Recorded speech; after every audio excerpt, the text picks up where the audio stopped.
ஸ்ரீராமலிங்காய நமஹ.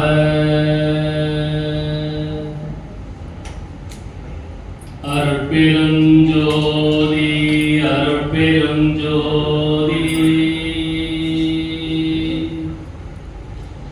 தனி பெரும் கருணை அருட்பெருஞ்சோதி.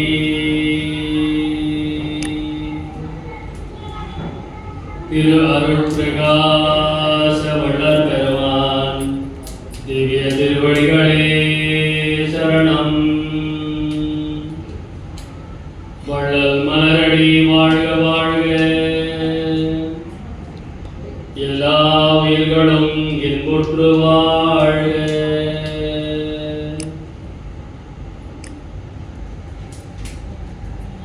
அனைவருக்கும் இனிய காலை வணக்கம். 49 ஆண்டுகள் தொடர்ந்து அக்டோபர் 2ஆம் தேதி அனைவரும் கூடி வருகிறோம். முன்னால் இருந்தவர்கள் இப்பொழுது இல்லாதவர்கள். அப்பா ஆரம்பிக்கும் போது சொன்னாங்க, இன்னும் 100 வருஷம் கழிச்சு யார் இருக்க போறோம். 49 வருஷத்துக்கு முன்னாடி இந்த ஆரம்பிக்கும் போது இருந்தவங்க எத்தனை பேர் இன்னைக்கு இல்லை? ஏன் இல்லை? அவங்க எல்லாம் ஏன் இல்லை? இப்போ அவங்களுக்கு சன்மார்க்கம் தெரியாதா? இல்ல அவங்களுக்கு இப்ப நம்ம பேச போற விஷயம், பேசிட்டு இருக்கிற விஷயம் அவங்களுக்கு எல்லாம் தெரியாம இருந்ததா? ஆனா ஏன் அவங்க எல்லாம் இப்ப இல்லை? சரி, இப்ப இருக்கிறோமே, இன்னொரு 49 வருஷம் கழிச்சு இந்த விழா நடக்கும்போது யாரெல்லாம் இருப்போம்? யாருக்கெல்லாம் நம்பிக்கை இருக்கு சொல்லுங்க.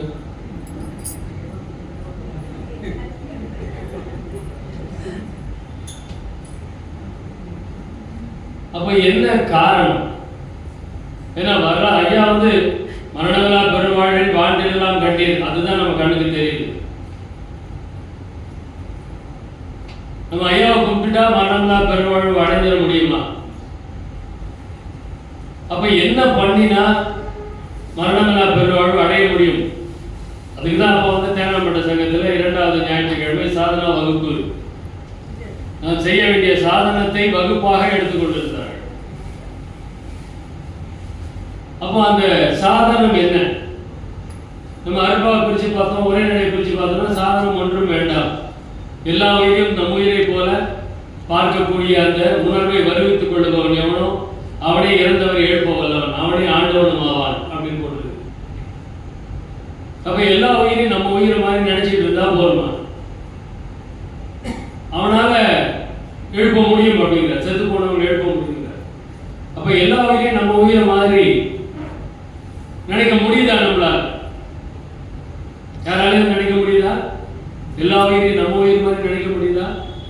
அப்ப அந்த உணர்வை வருவித்துக் கொள்ளுபவன் எவனோ அப்ப அவனுக்கு மட்டும்தான் அது சாத்தியம். வேற எதுவுமே தேவையில்லைங்கிறார். வேற எந்த சாதனமும் தேவையில்லை. எல்லா உயிரையும் தம் உயிரை போல எண்ணக்கூடிய அந்த உணர்வை வருவித்துக் கொள்ள வேண்டும். அப்ப அதை எப்படி வருவிச்சுக்க இல்லையா? அப்ப அதுதான் நம்முடைய சத்திச்சாரமா இருக்க வேண்டும். இது எல்லாத்தையும் தாண்டி வள்ளல் பெருமான் இந்த தேகத்தை பொன் போல பாதுகாத்துக் கொள்ள வேண்டும். அப்ப அதை பத்தி நம்ம சத்திச்சாரம் பண்ணணும். நம்ம சத்திச்சாரம் பண்ணணும் அப்படின்னா அல்ப ஆராய்ச்சி எல்லாம் ஒரு பக்கம், பாடல்களுக்கு விளக்கம் சொல்றது எல்லாமே ஒரு பக்கம். ஆனா முதல்ல நம்மளுடைய கேள்விகள் என்னவாக இருக்க வேண்டும் என்றால், இந்த தேகத்தை எப்படி நாம காப்பாற்றிக் கொள்வது? எப்படி தேகத்தை காப்பாற்றிக் கொள்வது? ஐயா தேகம் நஷ்டமடைவதற்கு 4 காரணம் சொல்றாரு. ஆகாரம், உறக்கம், மைதுனம், பயம். இதுல ஆகாரம் தான் ரொம்ப அதிக பங்கு அப்படிங்கிறார்.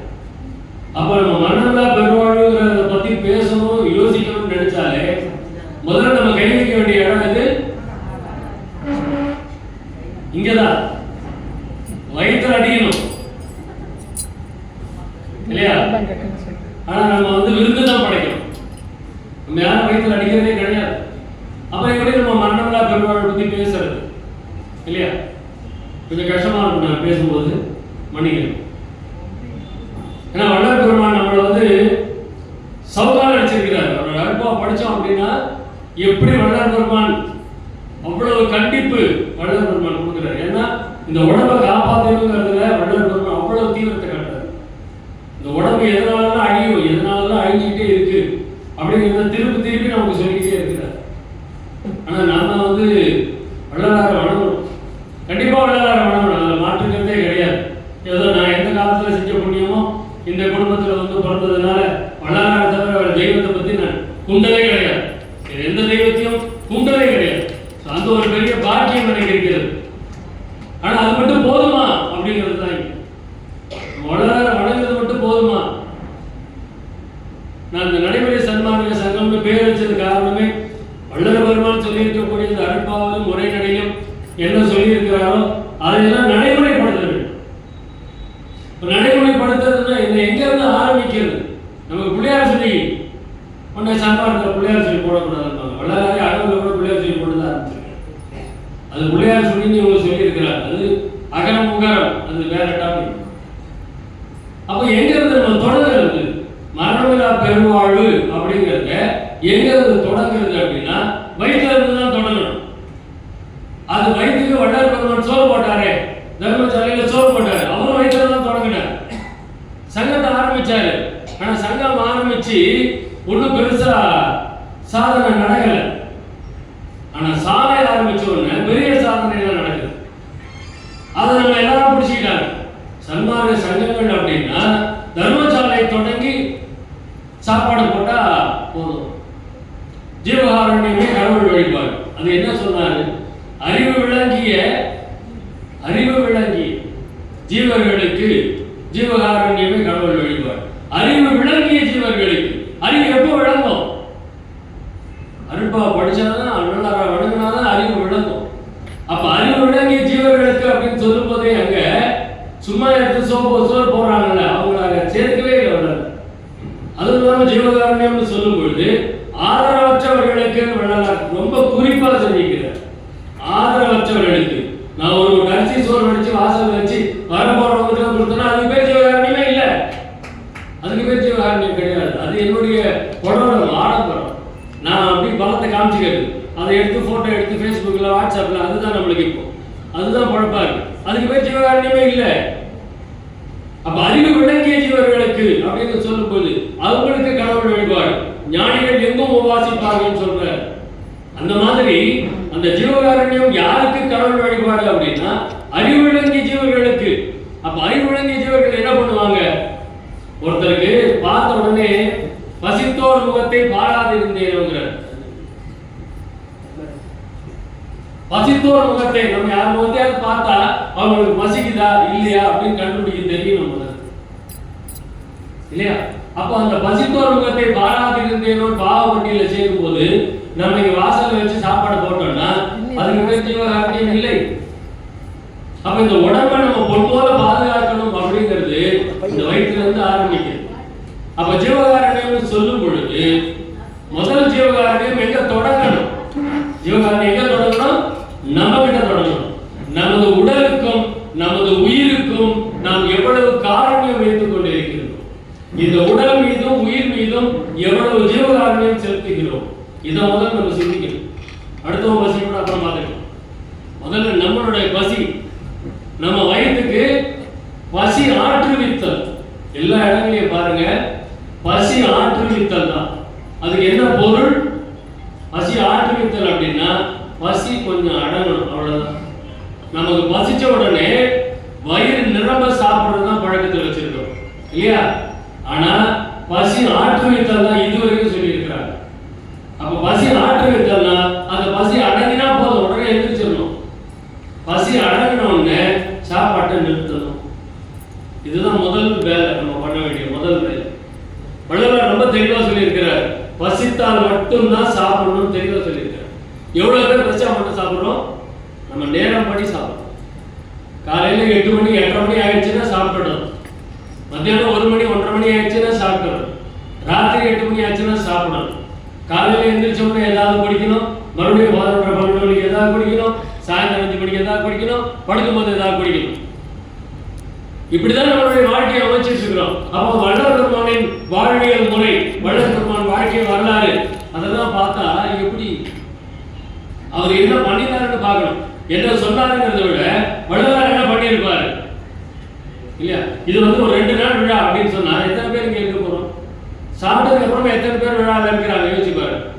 லஞ்ச் முடிஞ்சதுக்கு அப்புறமா எத்தனை பேர் விழாவில் இருக்கிறாங்கன்னு யோசிச்சு பாரு. முக்காவாசி பேர் போயிடுறாங்க. ஏன்? அவ்வளவுதான் நம்மளுடைய ஈடுபாடு.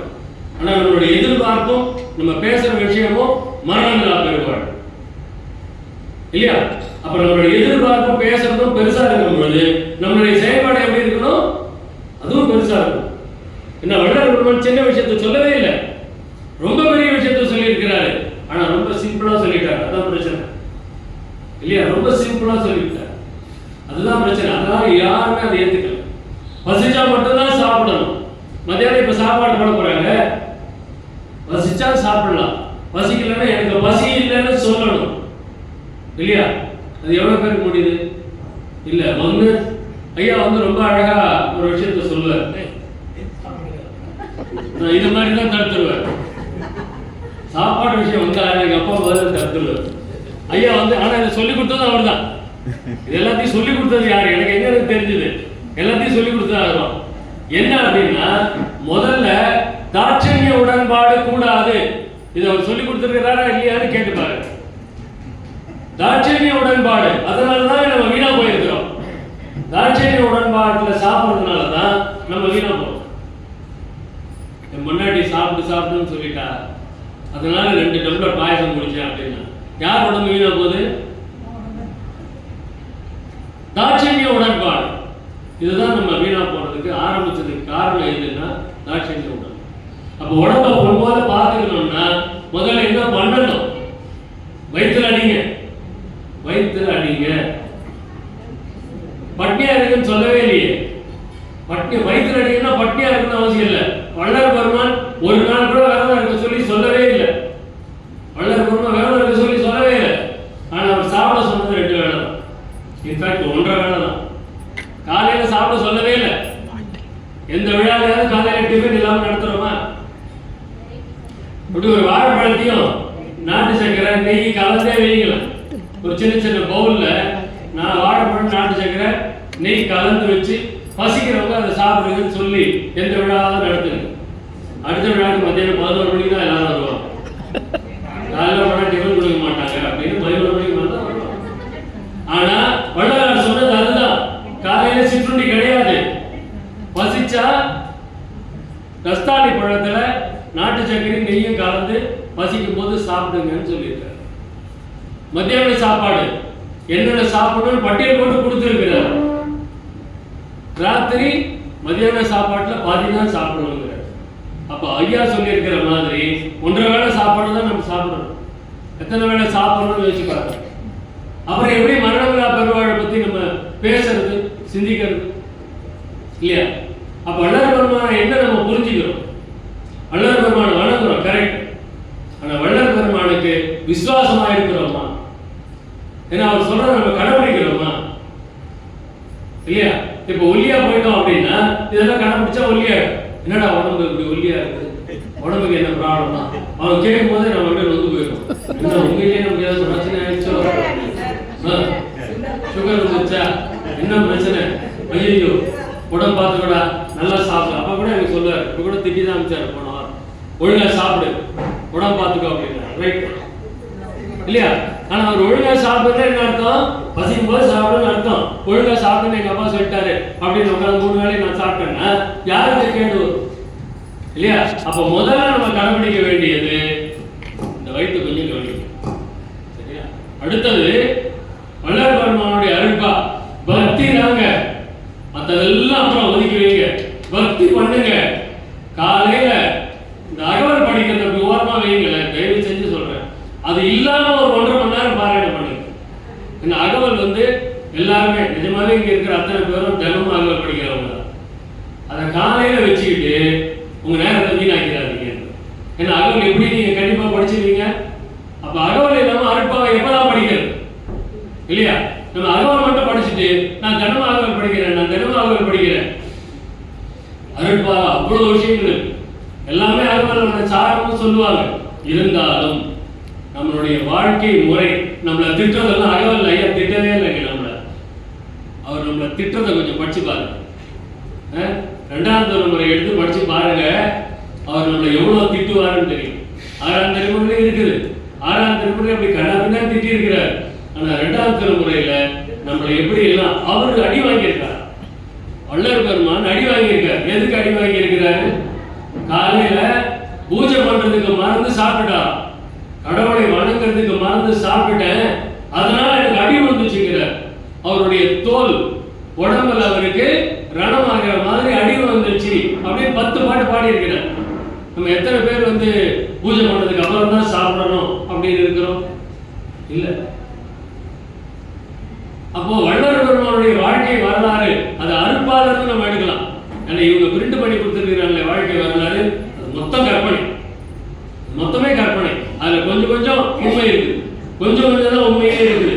இது எல்லாம் கற்பனை. ஆனா வரலாறு எடுத்து அருட்பாவை எடுத்து படிங்க, அவருடைய வாழ்க்கை வரலாறு புரிஞ்சுக்கலாம்.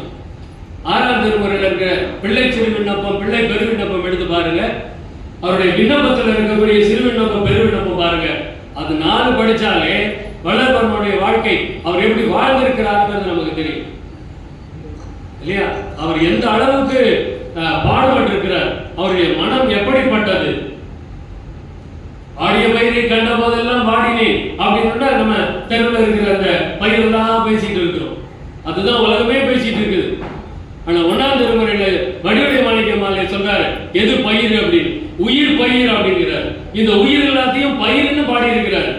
நம்ம உடனே இங்க முளைச்சிருக்கிற அந்த நெற்பயிரை மட்டும்தான் நம்ம நினைச்சுக்கிட்டு உலகமே அதுதான் பேசிட்டு இருக்கு. அதையும் பாடி இருக்கிறார், அதை பார்த்து வாடி இருப்பாரு. ஆனா அதை பார்த்து வாடி இருக்க மாட்டாருங்கிறதுக்கு என்ன அப்படின்னா, நம்ம வளர்க்கக்கூடிய ஆடு மாடு எதா இருந்தாலும் சரி, அதுக்கு நாம வேண்டிய உணவு கொடுக்கணும். வெளியில இருக்கிறதுக்கு இறைவன் அருள்நியதிப்படி காரியப்படுவான் அப்படின்னு சொல்லி இருக்கிறார். அப்ப அவரு தெருவில் இருக்கக்கூடிய செடி கொடிகள்லாம் வாடிச்சு வருத்தப்பட்டிருப்பாரா அப்படின்ற கேள்வி அங்க எழுதுகிறது. ஏன்னா அதுக்கு அருள்நியதி பார்த்துப்போம் அப்படின்னு வளர்க்க தெளிவா சொல்றாரு. இது நீங்களே பார்க்கலாம். நீங்க ஒரு செடி வளங்க, அதே செடி வெளியில இருந்ததுன்னு வச்சுக்கோங்களேன், ஒரு ஒரு ஒரு மல்லி செடி இல்ல அந்த பவழ மல்லி, அது போட்டா தன்னாலே கூட முளைக்கும். அந்த பவழைன்னு நான் இந்த கண் கூட பார்த்துருக்கிறேன். வீட்டுக்குள்ளார காம்பவுண்டுக்குள்ளார ஒரு பவழ மல்லி, காம்பவுண்டுக்கு வெளியில ஒரு பவழ மல்லி. இது நான் வளர்க்கறது அது தன்னால வளருது. இதுக்கு நான் 2 நாள் தண்ணி ஊற்றலாம், இது வாடி போகுது. அது நான் தண்ணியே ஊற்றுறது கிடையாது, அது வாடுறதே கிடையாது, அது பாட்டு வளர்ந்துக்கிட்டே இருக்கு. அப்ப எப்படி நடக்குது? அப்ப வள்ளல் பெருமானுடைய கூற்று எவ்வளவு உண்மையா இருக்கு அப்படிங்கறத அங்க ரியலைஸ் பண்றோம். நம்ம வளர்க்கிற செடிக்கு நம்ம தண்ணி ஊத்துனாதான் வளருது, இல்லாட்டி வளர மாட்டேங்குது. ஆனா அதே காம்பவுண்டு வெளியில 2 அடி தான் வித்தியாசம் இந்த செடிக்கு அந்த செடிக்கும். காம்பவுண்ட் ஒட்டி ஒரு பவளமல்லி செடி இருக்கு, காம்பவுண்டு வெளியில ஒரு பவளமல்லி செடி இருக்கு, அது பாடி வளருது, அதுக்கு தண்ணியை யாரும் ஊத்துறது. அப்ப இது என்ன அர்த்தம்? அப்ப ஜீவகாரண்யம் பண்ணும்போது நம்ம எதையெல்லாம் நமக்கு சகாயமாக எதையெல்லாம் வைத்துக் கொண்டிருக்கின்றோமோ அதையெல்லாம் பார்த்துக்கணும் அப்படிங்கிற, மற்றதெல்லாம் அருள்நியதி பார்த்துக்கோங்கிற. அப்ப அதை பார்த்து அவர் ஏன் வாடி இருக்க போறாரு இல்லையா? அப்ப நம்மளுடைய உயிராகிய இந்த பயிர் இது வாடி போதே. அப்ப இது திரும்பி திரும்பி இறந்து இறந்து அப்படின்றாரு, பிறந்து பிறந்து இறந்து இறந்து. அப்ப அதே தானே பண்ணிட்டு இருக்கிறோம். எத்தனை பிறவிகள் எடுத்தும் பிரம்மன் இன்னும் சலிக்கவில்லைங்கிறார். எவ்வளவு பிறவி எடுத்தும் பிரம்மன் சலிக்கல, திரும்பி திரும்பி பிறக்க வச்சுட்டே இருக்கிறான். நாமளும் பிறக்கிறோம், படிக்கிறோம், வாழறோம், மறுபடியும் செத்து போறோம். அப்ப சன்மார்க்கம் வள்ளலாருடைய திருவிழாவை கையில் எடுத்தா நம்ம தேகத்தை பாதுகாத்துக் கொள்ள வேண்டும், செத்து போக கூடாதுங்கிற எண்ணத்தோட அந்த கையில் எடுக்கும் இல்லையா? இந்த செத்து போக கூடாது அப்படிங்கிற இந்த வீரம், அந்த வைராக்கியம், அது எப்ப வரும் அப்படின்னா அருட்பாவை திருப்பி திருப்பி திருப்பி திருப்பி படிக்கணும், திரும்ப திரும்ப படிக்கணும், தொடர்ந்து படிக்கணும். அதனால சொல்ற காலையில் ஒரு 1.5 மணி நேரம் அந்த அருட்பாவை முற்றுதல் செய்யுங்கள். அதே மாதிரி சாயந்தரம் ஒரு 1.5 மணி நேரம் அருட்பாவை முற்றுதல் செய்யுங்க. வள்ளல் பெருமானுடைய உருவச் சிலை படம் கூட பத்தாதுங்க. வள்ளல் பெருமானுடைய உருவச் சிலை, அதுக்கு தேவ தேகம் நிறைய பேர் வைக்கிறார், அதுக்கு தேவ தேகங்கள்னு பேர் வைக்கிறார். அப்ப அந்த தேவ தேகங்களுக்கு முறைப்படி உபாசிக்கல் பிரம்ம பிரகாசம் வெளிப்படும். சதா உண்மையான கடவுளாக இல்லாத அந்த தேவ தேகங்களுக்கே, அவங்களாம் கடவுளே இல்லை, கற்பனை தெய்வங்கள். ஆனா அதையே நம்ம வைத்து முறைப்படி உபாசிக்கில் பிரம்ம பிரகாசம் வெளிப்படுகிறார். அப்போ வள்ளல் பெருமான் கற்பனை தெய்வம் கிடையாது, உண்மையான தெய்வம். மற்றதெல்லாம் கற்பனையான தெய்வம். வள்ளல் பெருமான் உண்மையான தெய்வம். அவருடைய உருவத்தை நம்ம அதை தேவதேகமாக வைத்து வழிபாடு பண்ணினா முறைப்படி, என்ன முறைப்படி ஆக மீதி அதெல்லாம் ஒண்ணுமே தேவையில்லைங்க. பக்தியா உட்கார்ந்து வழிபாடு பண்ணணும், அவ்வளவுதான். பக்தி இருக்கணும். அந்த நேரத்துல உலகியல் சிந்தனை இருக்கக்கூடாது. ஐயா சொல்றார், ஒரு ஜாம நேரம் இகவிச்சாரமின்றி பரவிச்சாரத்தோடு, இகவிச்சாரமின்றி பரவிச்சாரத்தோடு, அந்த இகவிச்சாரமின்றி பரவிச்சாரத்தோடுங்கிறது அது முக்கியமான விஷயம். நேரம் கிடையாது, 1.5 மணி நேரம் 3 மணி நேரம் முக்கியமான விஷயம் இல்ல. இகவிச்சாரமின்றி பரவிச்சாரத்தோடு, அந்த இறை நினைப்போடு இறைவனை பத்தியே நினைச்சுக்கிட்டு இருக்கணும். அப்ப அது எப்படின்னா, இப்ப அகவல் படிக்கும் போது அது அப்படியே உணர்வுனா கூட மாறிடுச்சு. ஏன்னா அகவல் எல்லாருக்கும் மனப்பாடம் ஆயிடுச்சா, அது பாட்டுக்கு அருட்பெருஞ்சோதி அருட்பெருஞ்சோதி அருட்பெருஞ்சோதி அருட்பெருஞ்சோதி அப்படின்னு மராட்டு பார்த்துட்டே படிக்கக்கூடிய ஒரு நிலைக்கு வந்துட்டோம். அனிச்சை செயல் மாதிரி வந்துருச்சு அகவல் படிக்கிறது. அருட்பா 3ஆம் திருமுறை எடுத்து கொடுத்து படிக்க சொல்லுங்க, 4ஆம் திருமுறை எடுத்து கொடுத்து படிக்க சொல்லுங்க, தடவுறாங்க. அதில் நிறைய பேருக்கு 6ஆம் திருமுறை தான் பரிச்சயமா இருக்கு. முதல் 5 திருமுறை கொடுத்து அது அருட்பாவான்னு கேட்கிறாங்க. அப்ப அந்த காலம், அந்த சூழ்நிலை மாற வேண்டும். அப்ப என்ன பண்ணணும், காலையில 1.5 மணி நேரம் அருட்பாவை முற்றுதல் பண்ணுங்க, சாயந்தரம் 1.5 மணி நேரம் அருட்பாவை முற்றுதல் பண்ணுங்க. காலையில ஐயாவுக்கு தீபாராதனை பண்ணணும்.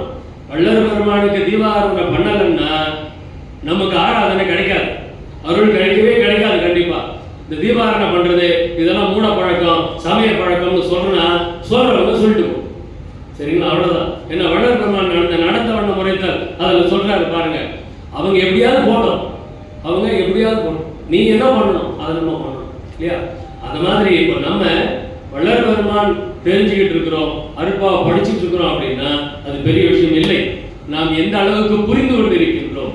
அப்ப அதையும் தாண்டி புரிந்ததை எப்படி கடைபிடிக்கின்றோம், கடைபிடிக்கிறது தான் ரொம்ப முக்கியம். நித்திய கர்மவதியை மனப்பாடம் பண்ணணும்.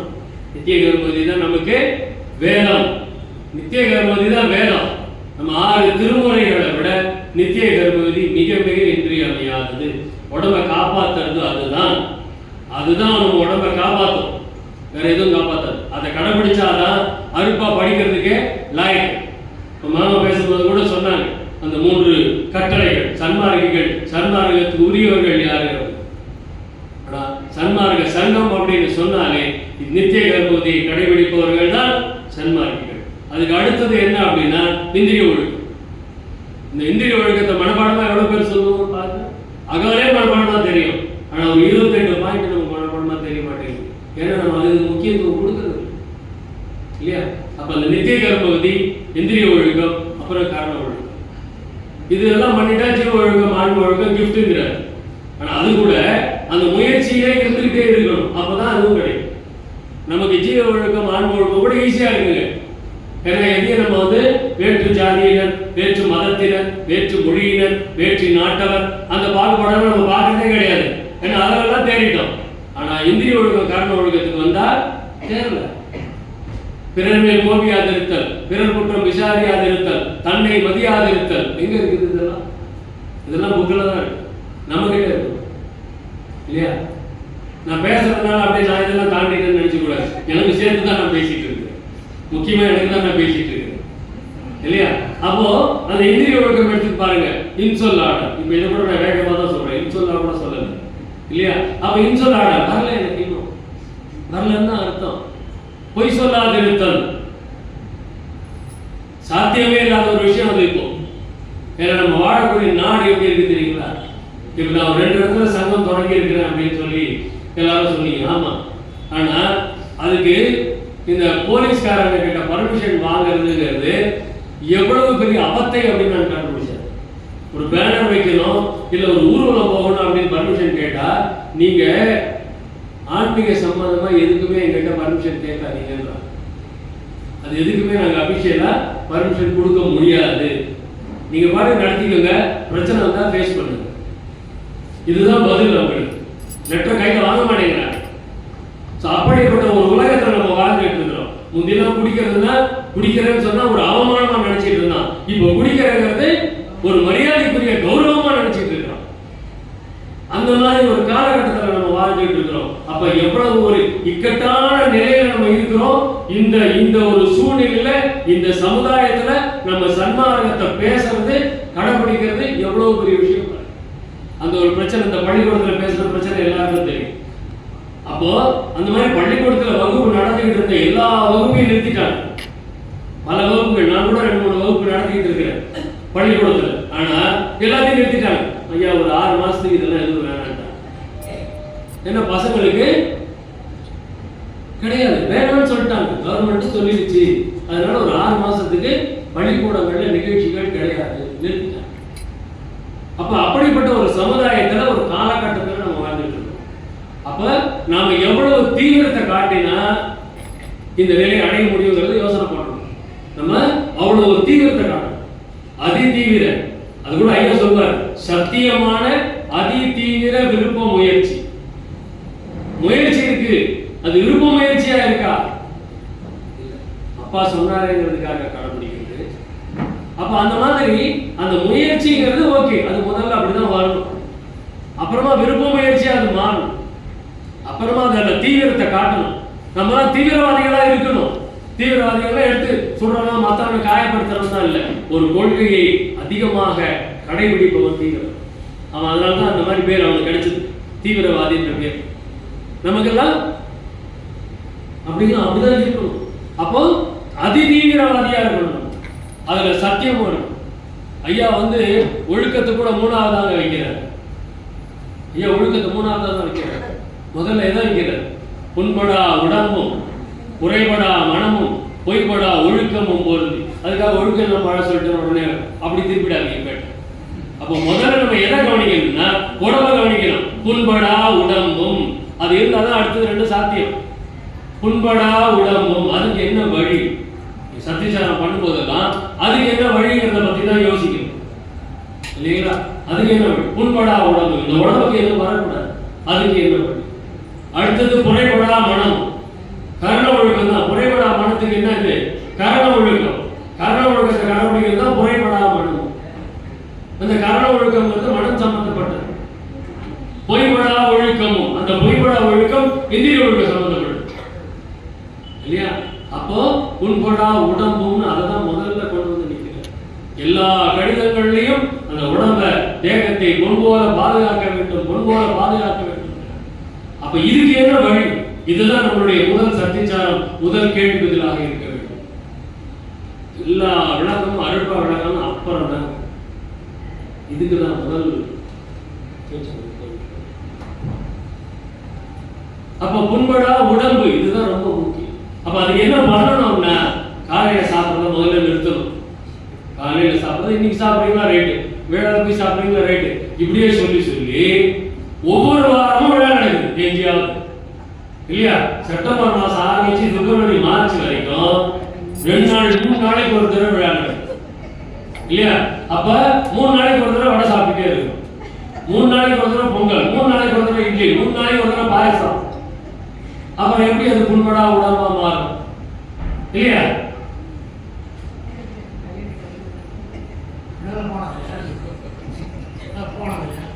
சாப்பிட வேண்டாங்க, வடை சாப்பிடாதீங்க. ஒரு தடவை நீ வடை சாப்பிடாம 50 ரூபாய் பாக்கி விட்டோம், அடுத்த தடவை நீ வடை வாங்க மாட்டேன், வாங்க மாட்டோம், வடை வாங்க மாட்டோம். இவங்க போடுறாங்களே, நீங்க சாப்பிடுறது, நீங்க சாப்பிடுறீங்களே, இவங்க போடுறது, இதே போட்டாரு. இதுக்கு பேர் தான் தாட்சண்ய உடன்பாடு. இதை தான் நிறுத்த சொல்றாரு, வேற ஒண்ணுமே கிடையாது இல்லையா? ஐயா கரிசலாங்கண்ணி எனக்கு அப்போ இந்த ஆர்கியூமெண்ட் எப்பயுமே இன்னும் கூட இருக்கலாம் இருக்கும். கரிசலாங்கண்ணி பாலில் கரிசலாங்கண்ணியில் குடிக்க சொல்றாரு, அதனால பால் எடுத்துக்கிறேன். எங்க அப்பா பால்ல கரிசலாங்கண்ணி போட்டு குடிப்பாரு, வேற எதுக்கும் பால் சாப்பிட மாட்டாரு. ஆனா அவர் இதை சொன்னாருங்கிறதுக்காக எல்லாரும் பால் சாப்பிட்டு இருக்கீங்க. அவர்கிட்ட ஒரு டம்ளர் பாலை கொண்டு வந்து கொடுங்க, வேணாம். கரிசாலையில பால் சாப்பிட சொல்லி ஐயா சொன்னாரே ஒழிய மற்றபடி ஒரு பாதாம் பால் குடிக்க சொல்லி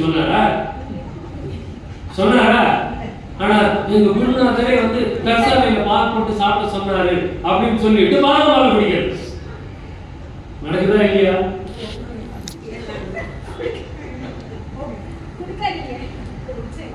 இல்லையா? அப்போ புண்படா உணவு எப்பொழுது சாத்தியம்னு சொல்ல வரேன், வேற ஒன்றும் இல்லை. இல்லையா? அப்போ வள்ளலார் பின்னாடி பால் கொலைங்கிறார், அதே நம்ம படிக்க மாட்டேங்கிறோம். பின்னாடி பால் கொலைங்கிறார், அப்ப அதே படிக்க மாட்டேங்கிறோம். எங்க அப்பா பிஸ்கெட் சாப்பிட மாட்டாரு, ஏன்? அதில் பால் கலந்து இருக்குது. பிஸ்கெட் சாப்பிட மாட்டாரு, பிரெட் சாப்பிட மாட்டாரு, அவர் சாப்பிட மாட்டார். இதே தாங்க வள்ளலாரும் அவர் கூட இருந்தவங்க யாரும் வள்ளலார் கடைபிடிச்சதை கடைபிடிக்கல, வள்ளலார் கிட்ட இருந்து ஏதாவது கிடைக்குமான்னு பார்த்துட்டு இருந்தாங்க. அதே மாதிரிதான் இப்ப மூப்பா கூட இருக்கிற அத்தனை பேரும் மூப்பா என்ன பண்றாரோ அதை பண்றது இல்ல. கண்டிப்பா மூப்பா பிஸ்கெட் சாப்பிட மாட்டாரு. நீங்க எவ்வளவு பேர் பிஸ்கெட் கொடுத்தீங்க? மூப்பா பால் குடிக்க மாட்டாரு, மூப்பா பிரெட் சாப்பிட மாட்டாரு, என்னாச்சு? மூப்பா உருளைக்கிழங்கு சாப்பிட மாட்டாரு. அப்புறம் ஆனா எத்தனை பேர் அதை பார்த்து விடுறோம்? மூப்பா ஸ்வீட் சாப்பிட மாட்டாரு, குடுங்கனக்கிற எதையும் சாப்பிட மாட்டாரு, குடுங்கனக்கிற எதுவும் சாப்பிட மாட்டாரு.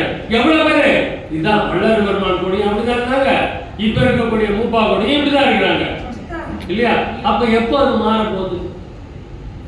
பேசுறது மட்டும் நம்ம நம்ம பேசி இருப்போம், இல்லையா? குருநாதர் அப்படின்னா அவர் வழி நடக்கணும், இல்லையா? எங்க மாமா அடிக்கடி சொல்லுவார், டேய் நீ வரலண்டா, அவராவது கொஞ்சம் ஏதாவது கொஞ்சம் விடுவாரு, நாங்க கொஞ்சம் அப்படி இப்படி இருந்துப்போம், நீ ரொம்ப ஸ்ட்ரிக்டா இருப்ப அப்படின்றாரு. வள்ளலார் ரொம்ப ரொம்ப ஸ்ட்ரிக்டானவர், வள்ளலார் ரொம்ப ரொம்ப ஸ்ட்ரிக்டானவர். அவர் திட்டுற மாதிரி வேற யாரும் திட்டி இருக்க மாட்டார். விபூதி இடாதவன் எப்படி திட்டி இருக்கிறார் தெரியுமா? விபூதி இடாதவன் அமுதத்தை கொடுத்தா அந்த அமுதம் மலத்திற்கு ஒப்பானதுங்கிறார். விபூதி இடாதவன் அமுதத்தையே கொடுத்தா கூட அந்த அமுதம் மலத்திற்கு ஒப்பானதுங்கிறார். அதோட கேவலமா யாரையும் திட்ட முடியுமா? சொல்லுங்க. ஆனா நாம என்ன பண்ணிட்டு இருக்கிறோம்? நம்ம சன்மார்க்கிகள் என்ன பண்ணிட்டு இருக்கிறாங்க? விபூதி பூசாத, வள்ளலாரை வணங்காத, 5 திருமுறை படிக்காத, அவங்க எல்லாம் துர்மார்க்கிகள், சன்மார்க்கிகள் இல்லை. நம்ம அவங்க கூட்டத்தில் போய் நம்ம சேர்ந்தா என்ன அர்த்தம்? அதாவது வழக்கில் நீதிமன்றம் சொல்லுவாங்க, கொலைகாரனோட அதுக்கு துணையா இருக்கிறவனுக்கு தண்டனை ஜாஸ்தி. அப்ப நம்ம எல்லாருக்கும் தண்டனை ஜாஸ்தி, அதுக்கு துணையா நின்றுட்டு இருக்கிறோம், இல்லையா? அப்ப அந்த ஆளுங்களெல்லாம் நம்ம கண்டிக்கணும், கண்டிப்பா கண்டிக்கணும். நாம என்ன பண்றோம்? நமக்கு எதிராக போகும்போது தனியாக போயிடும், இல்லையா? வள்ளலார் அந்த மாதிரி கண்டிக்காம இருந்திருந்தாங்கன்னா கருதியில ஆட்சி கடி கொடிக அருள் நயந்த நன்மார்கள் ஆளுகன்னு சொல்லியிருப்பாரா? சரி, அதையே நம்ம யாரும் கையில் எடுக்கல. அருள் நயந்த நன்மார்கள் ஆளுகன்னு சொன்னாரே, ஏன் சன்மார்க்கிகள் யாருமே அந்த ஆளுமைக்கு வர்றதில்லை? அந்த எண்ணமே எந்த சன்மார்க்கியும் ஏன் வரல? அமைச்சர்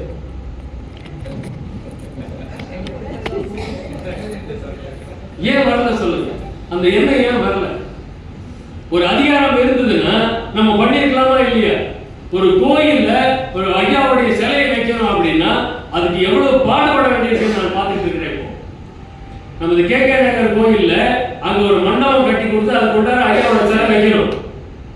அதுக்கு நான் கிட்டத்தட்ட 17 பேரை பார்த்திருக்கேன் இது வரைக்கும். அத்தனை பேரும் அந்த கோயிலுக்கு வெளியே கூட ஏதாவது வேணும்னா சொல்லுங்க. அந்த கோயிலுக்குள்ள வைக்கணும்னா அரசாங்கத்துக்கிட்ட அவங்க கிட்ட பர்மிஷன் வாங்கினாதான் அப்படிங்கிறாங்க. அரசாங்கம்னா ஒரு 2 பேர் தான் சொல்றாங்க. அந்த 2 பேர் உத்தரவு கொடுத்தா அது சாத்தியம். வேற எத்தனை பேரும் கையெழுத்து போட தயாரா இருக்கிறாங்க.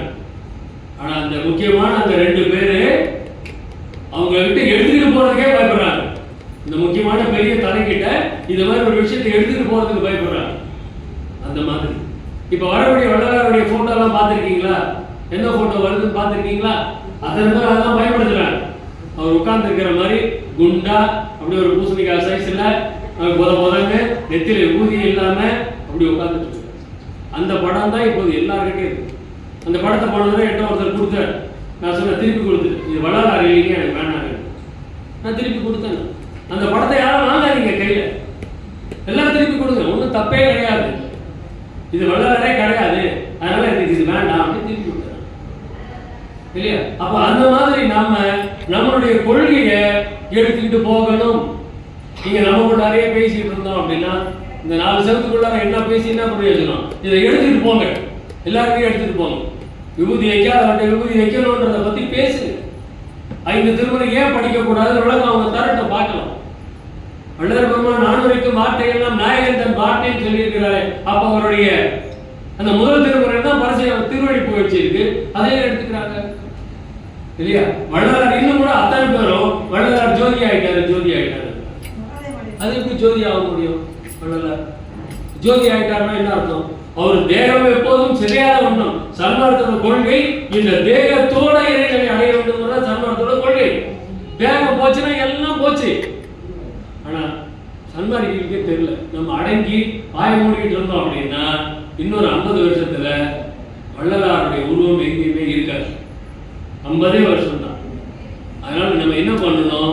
வள்ளலாருடைய உருவத்தை அனைவரும் வணங்க வேண்டும் அப்படிங்கிறது. வள்ளலாருடைய உருவத்தை நம்ம எடுத்து கொடுத்துக்கிட்டே இருக்கணும். கிட்டத்தட்ட வள்ளலாரின் உருவம் எது அப்படின்னா கருமொழியோட இல்ல போனா போதுன்னா நம்ம அந்த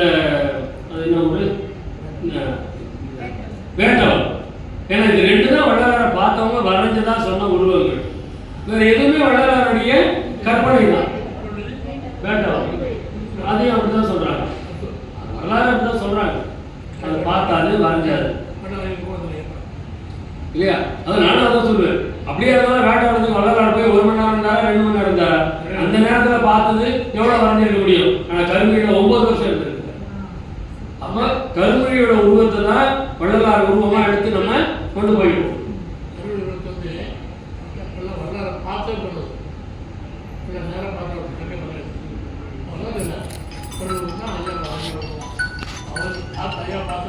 ஐயா வள்ளலாரை பார்த்தவர் கருமொழியோட உருவம் தான், அப்படிதான் வள்ளலார் இருப்பார் அப்படின்னு சொன்னதாக அப்பா சொல்லிட்டு இருக்கிறார். அதனால அதை தான் நம்ம எடுத்துக்கிட்டு இருக்கிறோம். கருமொழியில் இருக்கக்கூடிய வள்ளலாரின் உருவத்தை தான் நாம் அனைத்து இடங்களிலும் அமைக்க வேண்டும். இதை தான் நம்ம எடுத்துக்கிட்டு போகணும் இல்லைங்களா? அதனால வள்ளலாரை வணங்குவோம், வள்ளலார் காட்டிய வழியில் நடப்போம். அதுதான் ரொம்ப முக்கியம். அந்த வழி நடக்கிறது அப்படின்னா நித்திய கர்மோதி, அதுதான் முதல் நிலை. அடுத்தது இந்திரிய ஒழுக்கம், கர்ண ஒழுக்கம். இது எல்லாத்துக்கும் தொடக்கம் காலையில 1.5 மணி நேரம், சாயங்காலம் 1.5 மணி நேரம் பாராயணம் பண்ணுங்க. அதுக்கப்புறமா அகவல் படிங்க. அதை தாண்டி அகவல் படிங்க. நான் வேணாம்னு சொல்லல. ஏன்னா இந்த அகவல் படிக்கிறதே 1.5 மணி நேரத்தில் அடங்கிடுதா? அருட்பாவை தொடரவே கிடையாது. அருட்பாவை முற்றோதலாக தொடங்குங்கள். ஒவ்வொருத்தரும் தனித்தனியா வீட்டில் முற்றோதல் பண்ணுங்க. அருட்பா முழுவதும் 6 திருமுறை முற்றுதல் பண்ணுங்க, உரைநடை முற்றுதல் பண்ணுங்க.